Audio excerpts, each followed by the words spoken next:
Good afternoon, everyone. Welcome to this week's Mortgage Minute. My name is Art Alvarez with Mortgage Works, where we have the answers and they're on the house, coming to you from Palm Springs and the greater Coachella Valley area. Nice sunny day today, nice and clear. For us desert rats, a real comfortable low to mid 90s. I know for some folks that's a little too toasty, but for us here, that's considered great weather. A little hazy. It could be, even as far away as we are from the other side of the hill in Southern California, where we do have unfortunately, a couple of brush fires going on. So I'm hoping that those are getting under control. So, okay. And of course, we've got a big holiday weekend coming up. Usually I'll talk a little bit about the sports world, but I won't touch on that too much other than to say it looks like Shohei Ohtani on the Dodgers is getting back to normal.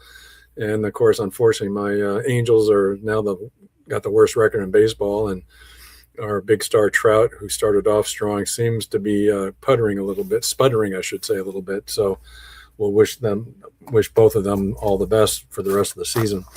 And of course, we've got the NBA playoffs still well underway. I want to touch on, given we have a pretty important holiday coming up, Memorial Day weekend. Of course, for a lot of folks, it's just like the kind of unofficial start of summer and time to go to the beach, the park, get with family, and you're grilling and enjoying the outdoors and so forth. But, keep in mind what the real purpose of that holiday is. And it's to celebrate those who've lost their life in defending the country. And give you a little bit of historical context you may not know. Memorial Day actually originated as what they called Decoration Day back May 30th of 1868. And it was a holiday proclaimed by a commander-in-chief named John A. Logan of the Grand Army of the Republic, which was a fraternal organization for veterans.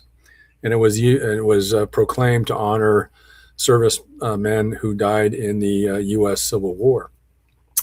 Official recognition by all the states began first with New York in 1873. By 1890, all the states in the United States recognized the holiday.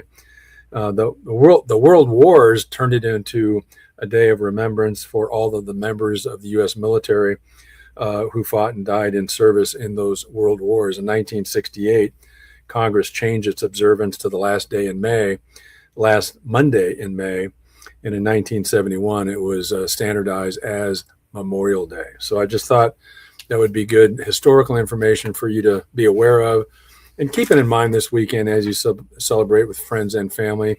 Certainly, it's a fun time, a jovial time, but don't forget it's a bit of a somber holiday in the sense that we are honoring all those who lost their lives defending the country. So with that, let's go ahead and get into our first part of our program, where we do give you an update on mortgage rates and the bond market. First thing we'll do is pull up our rate grid. And by the way, late this morning and going into the early afternoon, we had some improvement in the bond market. I'll talk about in a minute.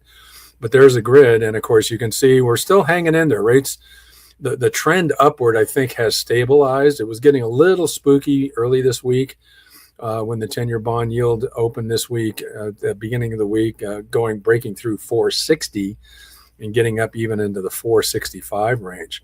And that was a level we hadn't seen in quite some time. In fact, I think close to a year and a half, 2 years. But you can see from the rate grid, we're hanging in there. A good down payment size and good credit score. Conventional conforming loans you can still get right around 6 3/8. A little bit lower score might take you to 6.5 on a single family detached home. FHA VA still in the fives, not low to mid fives, but 5 3/4 still pretty good, all things considered.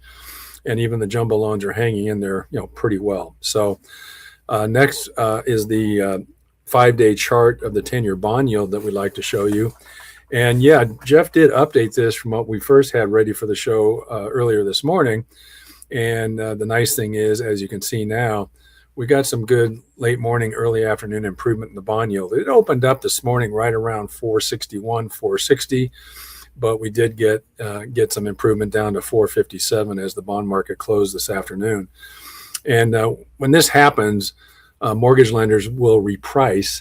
And we were getting many emails from the lenders we're set up with, all announcing that they were improving their pricing because of the improvement in bond yields. And my understanding, I haven't been able to check the news a whole lot.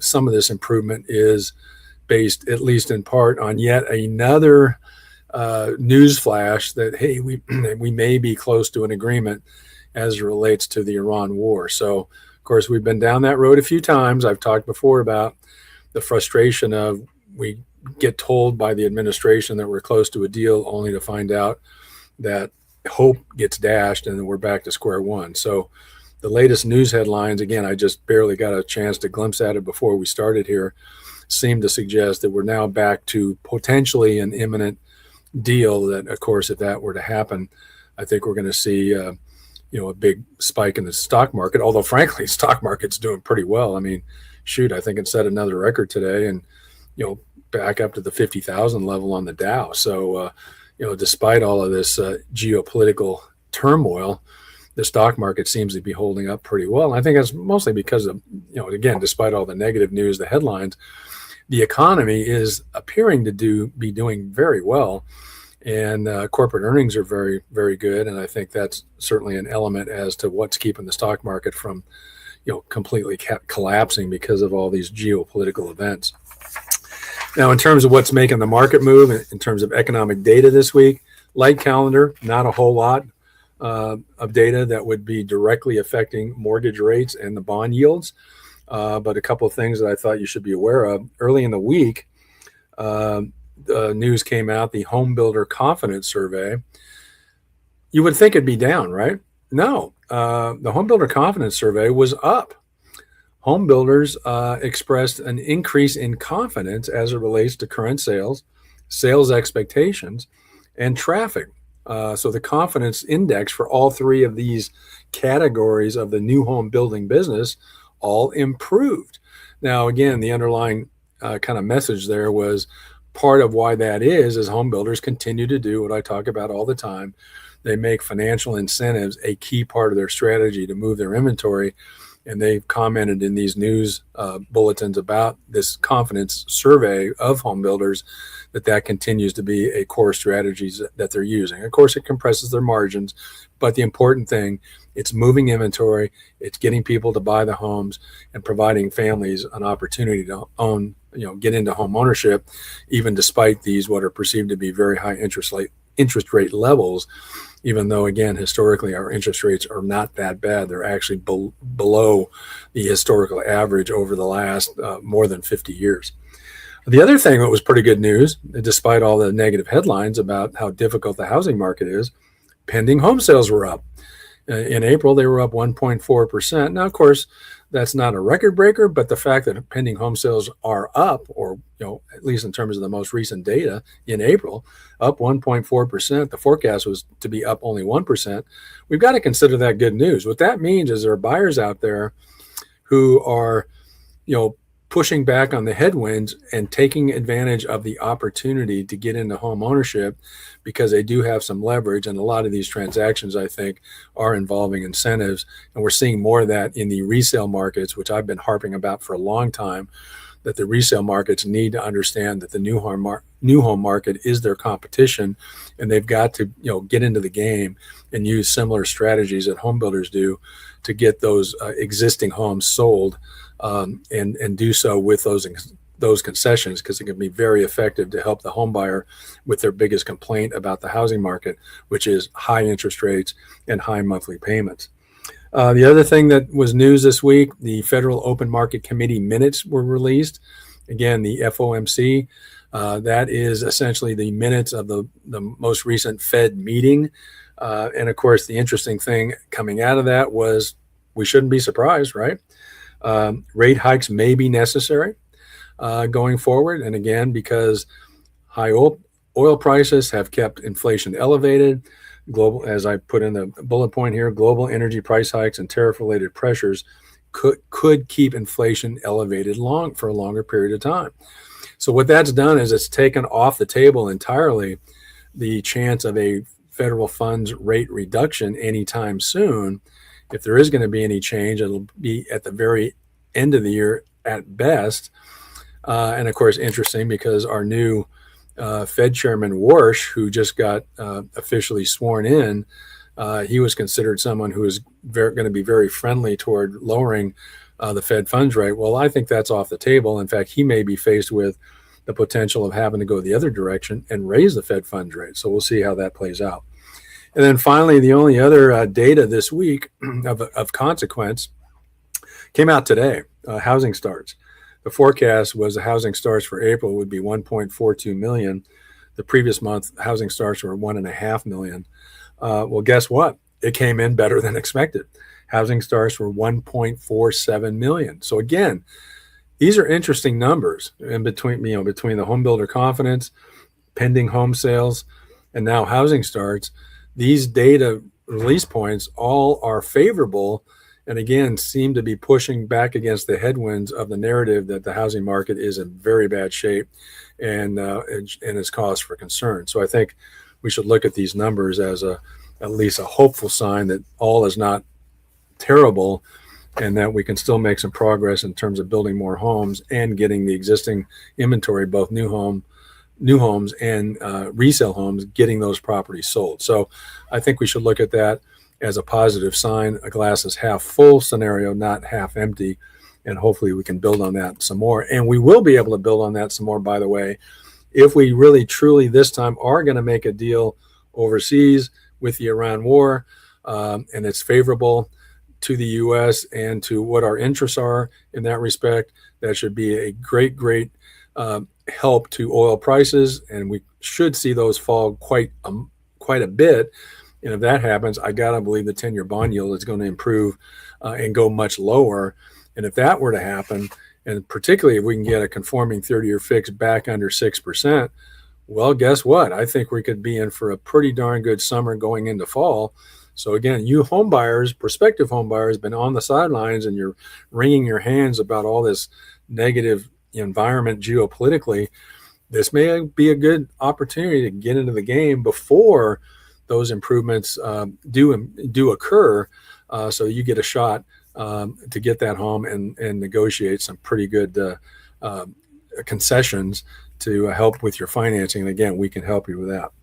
So in the meantime, given that all of this information I just gave you, and as we wait for things to play out internationally, geopolitically, we wanted to go back to something that I think is important to give you as an update. And what that has to do with is equity loans. Equity lending is now way up from what it was from 2022. And so I want to kind of go over that and kind of take a more deeper dive into the equity lending space, as we'll call it. That's kind of the common word to use for segments of an industry. So in the equity lending space, things are looking up, a lot of activity, a lot more origination volume. And as the slide here shows you, I think this opportunity with equity lending could be for homeowners a smarter way going forward. So we want to dive more deeply into that. So Jeff's going to come back on so we can start that discussion. Hey, Art, you got me fired up about the whole Iran thing, because I've been on off again. I'm like, okay, 28 minutes ago, U.S. Secretary of State Marco Rubio says there are some good signs in peace talks with Iran, but I don't want to be overly optimistic. Let's see what happens over the next few days. So, yeah, who knows? Maybe we're getting closer. It feels like, when I was in high school and she said, well, maybe I'll go to the prom with you, maybe. But then the next time it's like, I don't know yet. I'm like, come on, just make a decision. So anyway. Well, it's funny what you said there.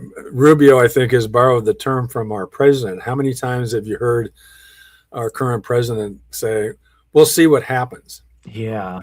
We hear that a lot. And again, I think folks have gotten a little skeptical about the Iran war situation because of the fact that we've been told that many, many times now. And, at some point we've got to have a breakthrough and we've got to have some progress moving forward. And I think if we do, boy, I would be, we should brace ourselves for some pretty good reaction on the positive side in bond yields, mortgage rates, and I think in home sales. I have to agree, and I'm a little off topic here, but there are so many people who have predicted that this year is going to be an amazing year when it comes to GDP growth. And, just with the last couple of weeks, so actually a few weeks that you shared information has been very positive in spite of the Iran conflict and the closure of the Hormuz and the gas prices. That's stuff that are out. When we used to do SWOT analysis for businesses, this is one of those things we weren't planning on, right? Right. And I think these things get behind us. I think you're right. We are off to the races in the U.S. because there are so many good things going on. I believe I see around it. You have your thumb on the pulse with people putting applications in for mortgages or refinancing or HELOCs, things like that. It's all good news. Well, it is, and there's still a little bit of a disconnect, though, despite the good news that the economic data tells us, versus the man on the street or the woman on the street, the person on the street, I guess I should say, who's not fully feeling that economic activity, in a positive way. And a lot of it has to do with prices, like gas. Grocery prices are still perceived to be high and so forth. So again, if we can get a breakthrough, oil prices should plummet. That's going to take a lot of the pressure points that's on inflation numbers that have been coming out for the last month or two, and that conceivably should help with the prices overall for goods and services to start improving, so that way, if the general public can start to feel that, boy, I think we've got the recipe for some good months ahead. So yeah, I think so. And there was a great interview yesterday. They were interviewing Jeff Bezos on CNBC, and he brought up the topic of we've got a nurse living in New York City. She's making $75,000 a year, yet she's paying $1,000 a month in taxes. Why are we doing that? And he pointed out that the people that what he says under 100,000 is like 3% is where we're getting tax revenue. He said, why are we doing this? We're hurting. And he said, we should have those people not have to pay any taxes. Well, that's one of those things when somebody like a Jeff Bezos or an Elon Musk or whoever floats that out there, it kind of gets attention. So we'll see what happens there, putting more money back in the economy and stimulating right there in the house where it makes a difference. Exactly right. Yeah. So, well, I'm excited about today's topic because, again, we haven't spoken about it, but I was looking at the rate chart and I'm like, holy cow, this should be blowing up. And we're talking about, a smarter way, because there's a lot of people out there who said, you know what, I'd like to move, but most homeowners don't realize they're sitting on a financial tool. I want to talk about that a little bit. There's some crazy numbers, and I've got some points up here I want to talk about. Millions of homeowners are sitting on record equity, and America now have trillions in tappable equity. What does that all mean, Art? Well, tappable equity basically is the concept where you're going to look at the value of homes in terms of the overall, on an aggregate basis, what's the value of residential homes in the country, and then you combine that with what is the aggregate balance of mortgages secured by those homes. And of course the difference is what? Your equity.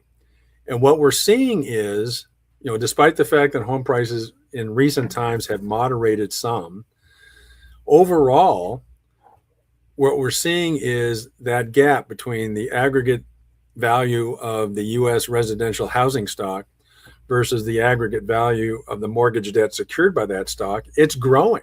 And it's in the trillions with a T. That's wild. And so when you consider that, yeah, despite everything we just said about we're hopeful that maybe we can get a breakthrough and then the housing market could get a real shot in the arm and oil prices come back down, inflation moderates, and the bond market settles down, and maybe mortgage rates start to settle down as well.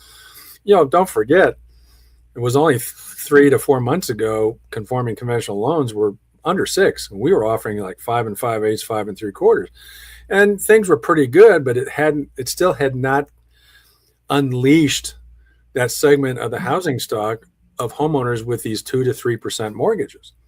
And so we still have to consider the fact that even with some improvement that may be coming, those folks really have a decision to make about what to do. And that's why this headline on this slide is so important. A lot of them don't realize they are sitting on a financial tool. And so what I want to get into is what is their alternative?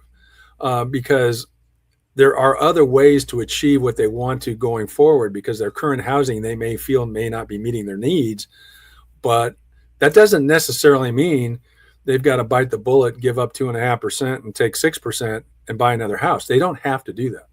Well, isn't that one of those mindsets? I mean, I've been married for 29 years and I've seen it where we have equity and we're thinking, shouldn't we go buy another house? We have all this equity in our house. And that's why I like the topic of the day. There's a smarter way to do this. It's like, hey, we bought our forever home, but now it's not forever because we have this equity. And there's almost this yin and yang going on there, or really it's a tug of war. Talk to us about that a little bit. Well, see, and that's a conversation a lot of families, a lot of couples are talking about. There's that yin and yang, like you said. Well, the sort of the knee-jerk thought is always, when your home gets to a point where you don't feel like it's meeting your needs, well, you think the solution, the only strategy is, well, you got to bite the bullet, sell it, and look for something that is better suited for your needs. And I think some of those homeowners who've been kind of on the fence, stuck in that position for now a pretty good amount of time, because gee whiz, think about it, the pandemic was, gosh, what's 5-6 years ago now. Well, what they don't realize is their forever home may be the home they already own. Yeah. But so how do you get from, it doesn't work for us anymore, but we want to get to a forever home, and we think we have to sell to find that forever home, when in reality, we can provide them a way to achieve that forever home without having to move at all.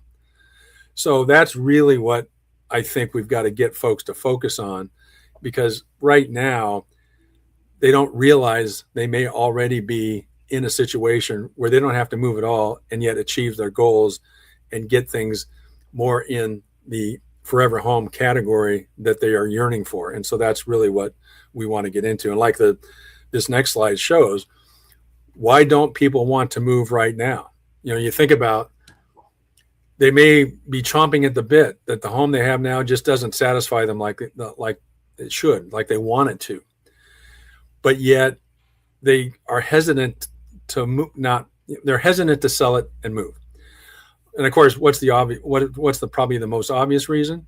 Because of where rates are right now. I mean, if you're at 2.5%, and if you're watching the financial news and they're giving you the weekly Freddie Mac rate survey, because it comes out every week, and the most recent number that we talked about last week, it was 6.46. So you go, wait a minute, I'm at 2.5. Why in the world would I sell my house, even if I have a ton of equity, and give up 2.5 and go to 6.46? That doesn't compute. So they don't want to do it. But there's other reasons too, right? I mean, you can get into the whole, just the concept of the sales process. Anybody who's sold a home, not just sold a home or bought a home, but particularly for you homeowners with that low rate, if you've ever sold a home before, it can be darn stressful. Especially, in some markets, and we see it out here in the Coachella Valley. I mean, some realtors are moaning and groaning about the fact they've got listings, they're holding open houses, and they're not seeing a whole lot of buyers come through. And a lot of buyers who are coming through aren't like just chomping at the bit, look at the house and write an offer. And so that can become very stressful if you're a homeowner and you're anxious to sell, and it just isn't happening quickly enough. And we see that in the days on market, because now it's not 22 days or less than 30 days. Now it's more like 50 to 60 or more in most markets. Another thing that they have to worry about is, I don't know about a lot of homeowners. I think this is for some of them, just the whole concept of packing and moving. I tell you what, I hate moving. I've never liked moving. And now I'll admit, in the past years when I have moved, a lot of times I try to take that on myself. I've learned you should never do that. Hire a professional, pay the extra money, and you can hire a mover who will not just move you, but they'll pack everything for you and move you. It'll cost you more, but it's worth it. But nonetheless, that's stressful. And then of course you've got to deal with, if you do put your house on the market, what if you do get some offers and there's competing offers, and then you got to figure out which one to take. And then you're into the whole negotiating game. And some folks just don't like to deal with that. It's just a turnoff for them. So, and then the other kind of subtle thing you don't think about is if you sell your home, again, you're willing to give up that 2.5 rate and you're willing to take current rates. Of course, we can help you with that, buy downs and so forth to keep that rate low. There's a little sneaky expense factor in that process. When you buy that next home, presumably it's going to be a higher price, right? What's going to happen? Your property taxes are going to be higher than what you're paying now. You know, right now, if you've got a home, Prop 13 is a California property tax rule. Your property taxes are going to remain relatively stable. They're not going to go up by more than 2% a year at most. So that's sort of a hidden cost of, you know, selling, moving, and buying another more expensive home is you're going to have an increase in your property tax rate. So when you consider all those other reasons besides just the high rate, you put it all together. That's why we still have too many homeowners not willing to list and sell and move on. Yeah, you know, just a real quick, real story, because my wife and I, again, because we had the equity and we're thinking this was before we did something that made it our forever home again.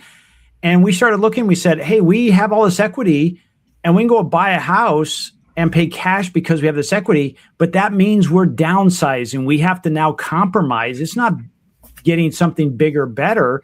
It's getting something smaller.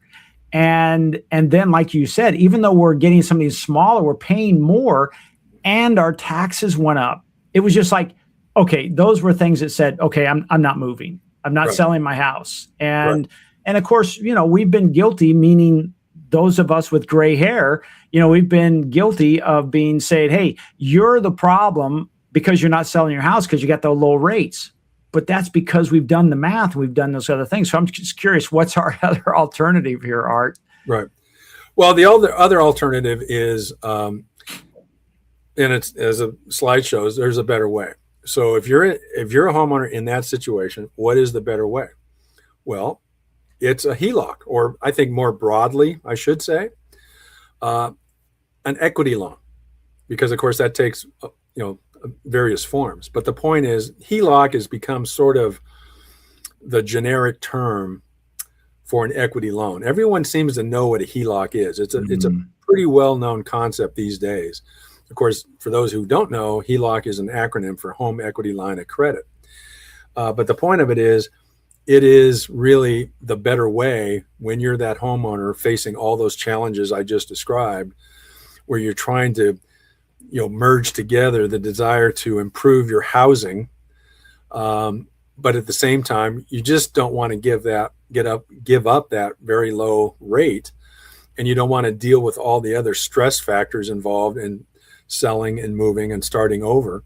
And so, as a consequence, that's why this is can be in a lot of instances a better way. And of course, the most important thing is with this HELOC, or an equity loan in general, it allows you to keep that ultra low first mortgage rate that you got probably during the pandemic, either when you first bought your house, or if you already owned your house before the pandemic occurred, you refinanced into that very low rate, because refinance activity in 20 and 21 was off the charts. So that's really what's going on here, is that you're allowed to keep that ultra low rate. And by the way, another subtle point about keeping that low rate, and I can't argue with it, it's actually smart thinking financially. Consider how when your rate is at 2.5 versus if you sell and buy another and you're now at 6 or 6.5. Consider that 2.5 rate, what does it do for you in terms of wealth creation? Well, because the interest rate is lower, a bigger portion of your payment is being applied toward principal, not interest. So if you give up that 2.5, and let's say you've had that loan for 3, 5, 10 years. Of course, if it was 10 years, you're not at 2.5, you're probably at 3 7/8 or 4. But let's say in particular, last 5 years, if you give up that 2.5 and you start over at 6, and you're probably gonna have a bigger loan than you have now. And because it's at 6, not 2.5, the amount of interest, that the interest segment of your total payment's a lot higher, and you're going to be building equity more slowly than what you're already building with your existing home. So that's a subtle point that I think folks don't pay attention to.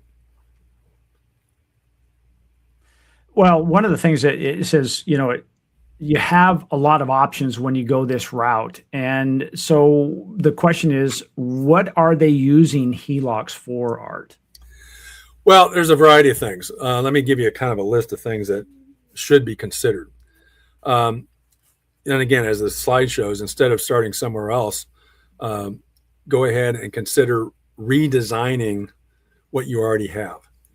And give you some examples: kitchen remodels, ADUs, pool renovations. As you put up there, multi-generational housing. I mean, when you start to look at this list, you go, well, wait a minute. We can achieve a lot of the things we're trying to get, home gyms, entertainment spaces. So these are all improvements to your existing home that you might be striving for because they don't have these features now.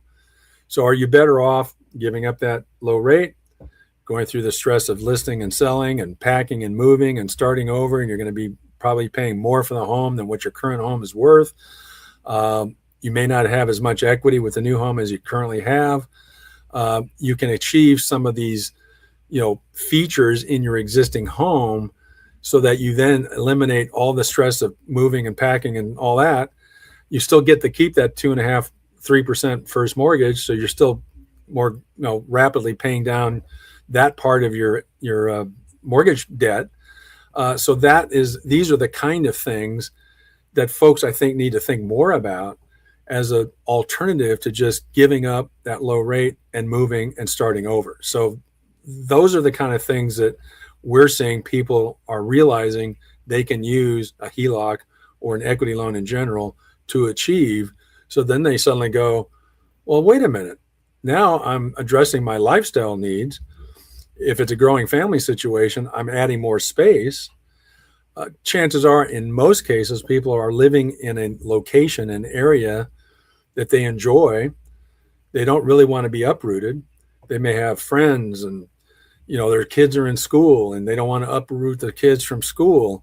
And so when you start thinking about the benefits of this, as we call it, hidden lifestyle upgrade, you suddenly realize, yeah, that might be a better approach.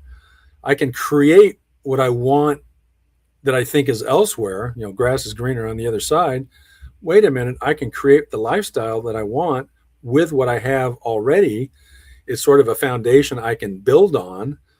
And then once we've achieved that, we don't have to move.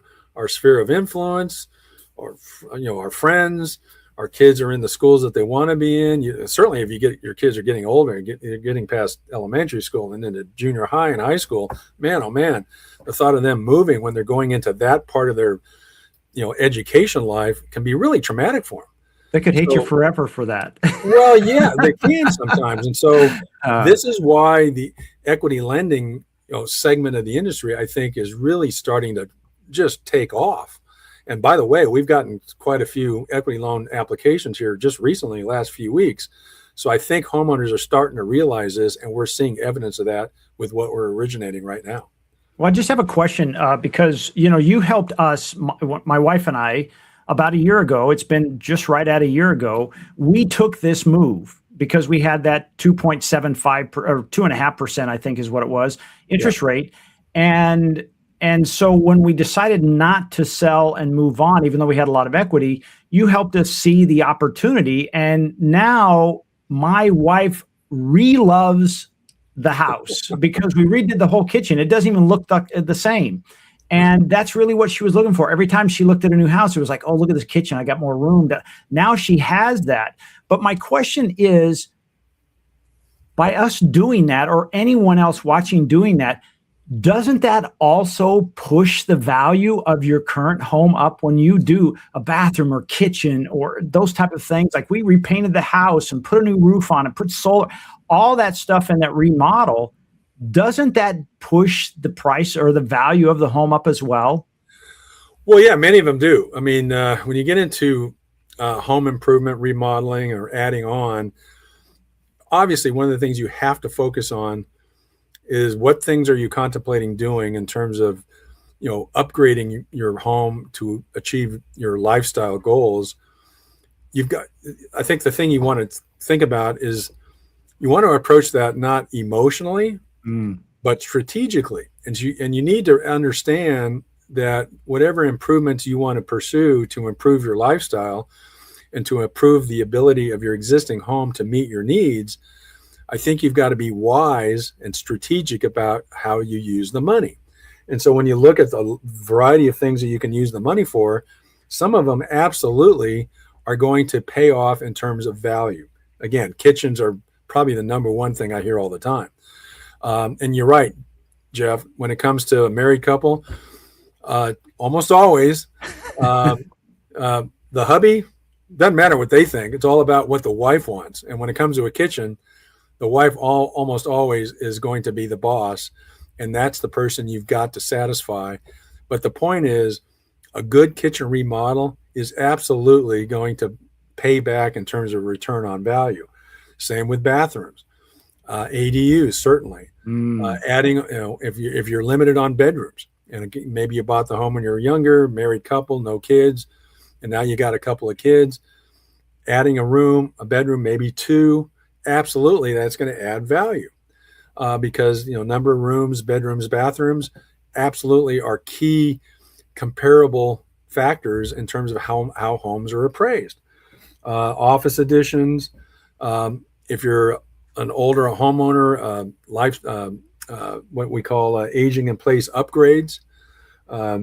Now, there's other things you can use it for, but those are the kind of things that are going to add value. Yes, solar for sure, especially if it's outright owned solar.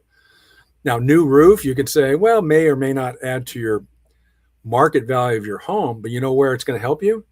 Your insurance costs. You got to think of that. If you've got a 30, 40, 50-year-old roof, insurance companies now, they focus on how old's your roof. And if your roof is too old, you may not even be able to get insurance.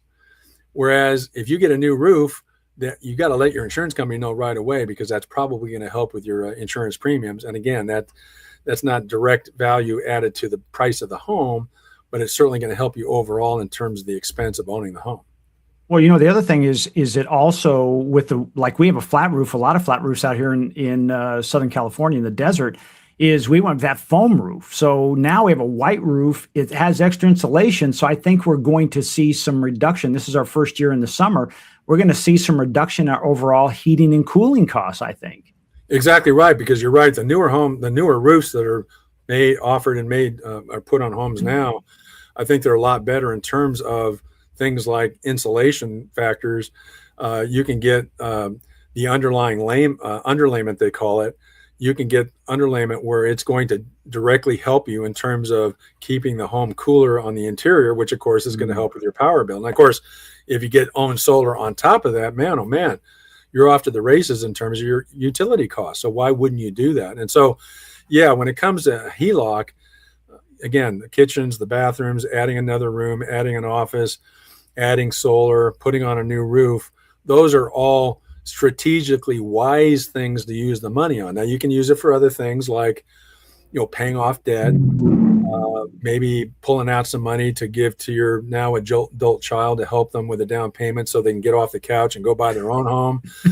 Those can be smart things too. They're not adding value, although maybe the emotional value to help with your adult child go buy their own home and enjoy their life, and then you can visit them from time to time. But the point is, those can be very effective uses for this type of option, the equity lending, the HELOCs. But you got to be wise about it, because in some of these uses, you've got to be careful, because again, as it points it out there, you've got to be smart.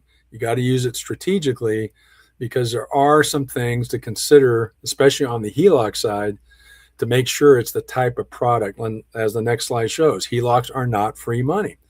You do have to realize it's new debt, and there are some factors you need to consider. It's a variable rate loan. The HELOC is typically tied to the prime rate.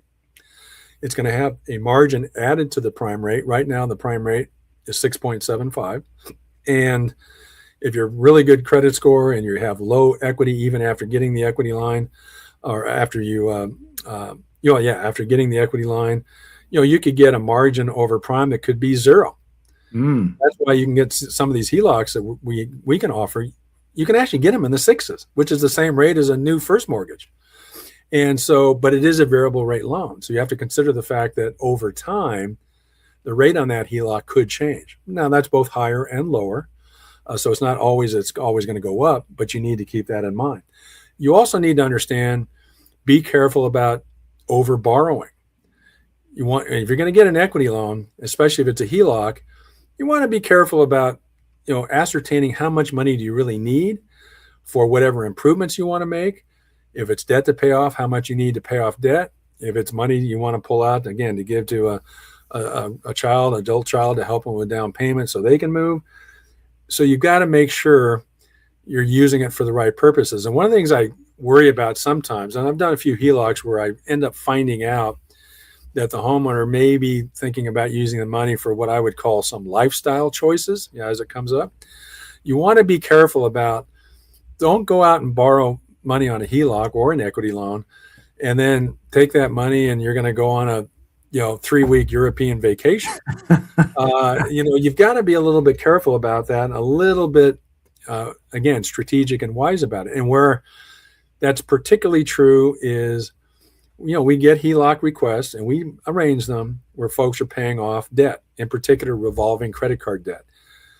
Whenever I'm in that situation, I'm gladly going to help that homeowner and get rid of that debt. But at some point in the process, I'm going to have a direct, frank discussion about, you've got to change your behavior. If you're going to use a big chunk of your equity loan, your HELOC, for paying off revolving debt, you've got to change your behavior, because the worst thing you can do, and I saw this happening 20 plus years ago before the Great Recession of 2008, we had some cases where homeowners were taking out a HELOC, paying off debt, and then 6 months later, a year later, they come back and they have to do it again.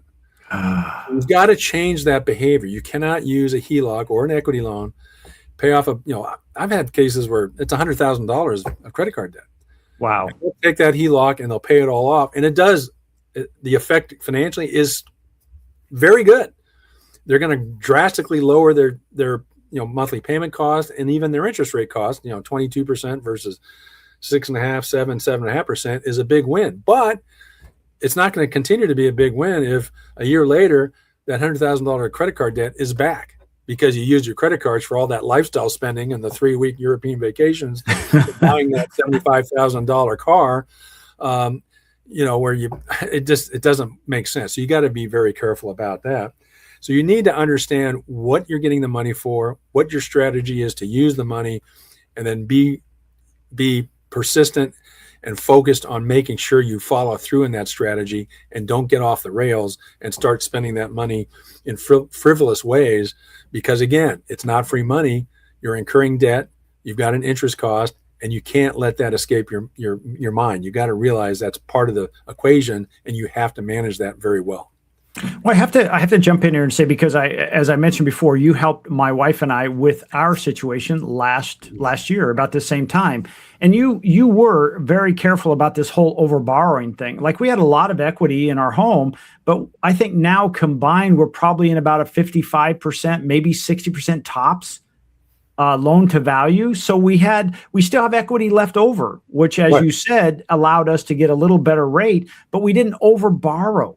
Right. And that was a huge thing. And no, we did not go on a luxurious, I think we went to Eloy, Arizona, and we drove. But no, that was huge, because it's easy. It's almost like, I'm going into the ice cream store and I'm going to get all those. No, you were very good about helping guide us and to say, hey, let's do it strategically. What are you trying to do? This is what we got. So it was, if you're thinking about this, make sure, if it's not Art, it's somebody like Art, which there's nobody else like Art, to do this, because it's easy to say, I've got all this equity, let me take as much as I can. I just think that's, as you were saying, that could be a mistake. Well, it can be, but in terms of a HELOC, the other factor that people think about and why they get asked for them is they can, in some cases, want to, they may have all these other uses that we've just talked about that are wise and they can be strategic, But sometimes they may also want it just to have a rainy day fund, to have access to cash when they need it, more of an emergency situation. And that's a fine strategy, as long as you're disciplined about realizing that that's what it's there for. And then you don't fall to the temptation of going, oh, I want to go do this little lifestyle thing or that. And then you realize, oh, I'll just take it out of my HELOC. Because one of the things I tell people about HELOCs, think of it as a credit card. It's basically behaves like a credit card, except it's secured by your house. And so the problem with that is some folks might start using it as a credit card. We all know that how many folks out there have too much credit card debt because they're using it to pay for things that are not an asset, that aren't going to build value. It's just lifestyle expenditures that eventually gets away from you. And then you go, oh, great, I had a lot of fun with all that money, but now the day of reckoning is here, and I'm not sure I know how to pay it back. We need to avoid that. You need to avoid that. Well, the last one is, what's next, Art? What are the next steps? If somebody's listening to this and they say, well, this sounds pretty good. I didn't really want to move. And now thinking it through, maybe a new kitchen and a new bathroom or whatever it may be, like us with kind of a remodel of the house with paint and roof and whatnot. What's next? Well, what I would suggest is contact me. And what we'll do is we'll have basically, I'll call it a sit down, although in most cases, we don't tend to meet people in person, although I'm happy to do it. I offer that all the time. But the point is, what's really good is get a conversation started. I'm going to essentially interview the homeowner. I'm going to be collecting sort of some facts about their situation, their financial position currently, why they're interested in this type of loan, what they intend to use it for. And I'm a pretty good sounding board. I've been around a long time. I've had a lot of experience. I've dealt with a lot of different homeowners, a lot of different personalities, and a lot of different objectives that all homeowners have. And so with that, part of that process, I'm also going to determine what kind of equity they have available. And so with that information, I can then start presenting them some specific tangible equity loan options where I'm going to present to them terms and conditions. I'm kind of famous for providing folks worksheets because I've talked about in the show before. Too many people talk to a mortgage lender and they're looking to get a mortgage and they never find out what the price is when they start the process. I don't believe in that. Once I gather enough information from you, I'm going to be able to give you a pretty highly accurate worksheet with all the numbers so you know the price before you start. And if we do that, then I think I can lead you down the right path to achieve all these objectives and goals we just talked about, and do so in a wise and safe way and in a way that's going to help you long term, both improve your lifestyle, but maintain your objectives in terms of your financial objectives, building wealth, and still maintaining some equity. And over time, I think you're going to have the best of both worlds. You're suddenly going to realize you've got a home that you don't have to get rid of. You can convert it into your forever home. It's going to then meet your lifestyle. It's going to do so in an effective way, in a financially manageable way. And that way, I think you're going to be a lot happier in the future if we can have that conversation. So I think that's great. Art, I think you've laid out some real key points here of those people who are saying, I need some change, but I don't want to change my interest rate. What's the alternative? Well, at some point, the home we're living in, we must have loved it enough to say, I'm committed to buy a house. And it's amazing when you get like we had somebody come in and help us with the design of the kitchen. We didn't see it looking like it is now. And when it's done, it was like, OMG, now people walk in our house and they're like, it doesn't even feel or look like the same house. That was the goal, right? Mm-hmm. And we didn't have to move. That was the cool thing. I didn't have to move. Yeah, it was a mess we only had 5 weeks of it, but in 5 weeks, we had our house back and it was new and fresh again. So I recommend getting a hold of Art, and his number's there, 760-969-5023. He's been doing this for over 4 decades, helping people. And again, I'm a testament because he has helped us in this situation, and it's not the wrong move. And here's the other thing. If it's not a fit for you, Art will tell you. Oh, yeah. Yeah, it's not like, he's just going for a loan. No. If it's not a good fit, he will tell you. So many times, Art, you tell me if I'm wrong, but you have so many customers over the decades that you've done work with that they do it over and over and over with you. And now their family, the kids are doing it. Yeah, that's true. I've got some customers I've served for literally 25 years plus. Wow, that's cool. And so, yeah, you're right. I mean, and I'm pretty good about it. If it doesn't work, I'm going to tell you, because ultimately I don't want to waste the homeowner's time, the borrower's time, and selfishly, nor my time. So sometimes reality has to be checked and it has to be confronted with. And if it's not going to work, I'm going to tell that prospective borrower, and I'll try to also, though, give them some direction about what they need to do to get it to work in the future. But then again, that's all part of the conversation. So. Yeah. Hey, I'm looking forward to also joining you next week, Art. You're going to talk about, we've been talking about HELOCs, and now we're talking next week about HELOans. Any little teasers you want to share with us on it before we cut out? Yes, correct. HELOan is like a HELOC, except it's a fixed rate loan. It's a fixed rate second mortgage. HELOC is a second mortgage, by the way, also, people, because I get people sometimes to say, oh, I don't want a second mortgage, I want a HELOC. Well, a HELOC is a second mortgage.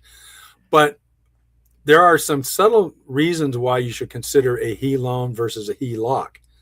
And a lot of folks don't realize that, and they don't think about that. So on next week's show, we're going to dive into that in more detail, so I can kind of clarify for you which loan type is going to be best for your situation. Art, thank you for having a discussion on this. I think it probably, we had a very strong group of people with us today, and we always encourage you to put questions in the comments. We had a few comments on there, so thank you for doing that. But I think it helped shed some light and some opportunity of, hey, there is a way out, and it's in the room next door. So thank you so much, Art. We'll see you next week. All right. Thanks, Jeff. Take care. Well, thank you, everyone, for watching and listening to this week's Mortgage Minute. My name is Art Alvarez at MortgageWorks, where we have the answers and they're on the house. Enjoy your holiday weekend. Enjoy the beach, the park. You're out with friends, you're grilling, you're having a great time. But again, keep in mind the somber aspect of Memorial Day. Give it some thought. Reflect on the fact that we enjoy what we do in this country in large part due to the servicemen and women who've made the ultimate sacrifice so that we can enjoy this coming holiday. So please make that part of your weekend. And in the meantime, enjoy it. And then I'll see you next week on the next edition of the Mortgage Minute. My name is Art Alvarez at MortgageWorks. So long. Take care.